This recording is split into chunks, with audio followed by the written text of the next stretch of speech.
নমস্কার, বনির ডায়েরিতে আপনাদের সবাইকে স্বাগত। শঙ্খ ঘোষের সঙ্গিনী কবিতার লাইন দুটো যেন নিজের জীবনে বাস্তবায়িত করলেন পরীমণি। হাতের ওপর হাত রাখা খুব সহজ নয়, সারা জীবন বইতে পারা সহজ নয়।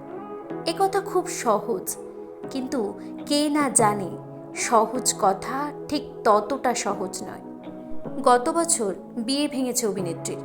এবার প্রাক্তন স্বামী শারিফুল রাজের জন্মদিনে মধ্যরাতে গাড়ির ভিতরে একটি ভিডিও দিলেন অভিনেত্রী। সেখানে একটি হাতের উপর এলো আরও একটি হাত। কয়েক সেকেন্ডের এই ভিডিও দিয়ে অভিনেত্রী লেখেন, নতুন করে প্রেমে পড়লাম। অভিনেত্রীর এই ভিডিও প্রকাশ্যে আসার পর থেকেই শোরগোল সমাজ মাধ্যম জুড়ে। তবে কি ফের প্রেমে পড়লেন অভিনেত্রী?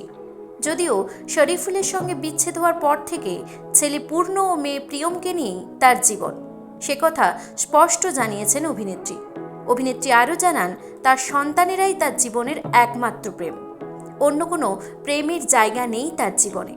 এছাড়াও বিভিন্ন সময় সাক্ষাৎকারে নায়িকা জানিয়েছেন, অন্য কোনো প্রেমের জন্য আর সময় নেই তার। যদিও অভিনেত্রীর এই ভিডিও প্রকাশ্যে আসার পর থেকেই তার অনুরাগীরা খুব খুশি, প্রায় সকলেই তাকে শুভেচ্ছা জানিয়েছেন। তবে সূত্রের খবর, এই ভিডিওর দুটো হাতই পরীমণির নিজেরই। অভিনেত্রী যে প্রেমে পড়ার কথা বলেছেন, সেটা আসলে খানিকটা নিজের সঙ্গেই নিজের প্রেমে পড়ার কথা তুলে ধরেছেন। যদিও কোনো মানুষকে প্রকাশ্যে না আনায় খানিক রহস্যের আভাস তৈরি হয়েছে। হয়তো সেই রহস্যের আধার বজায় রাখতে চেয়েই এমন মজা করেছেন নায়িকা। যদিও অভিনেত্রীর বাঁ হাতের ঘড়ি জানান দেয় সেই হাত তাঁরই। এই বিষয়ে আপনাদের কি মতামত তা অবশ্যই কমেন্ট করে জানান।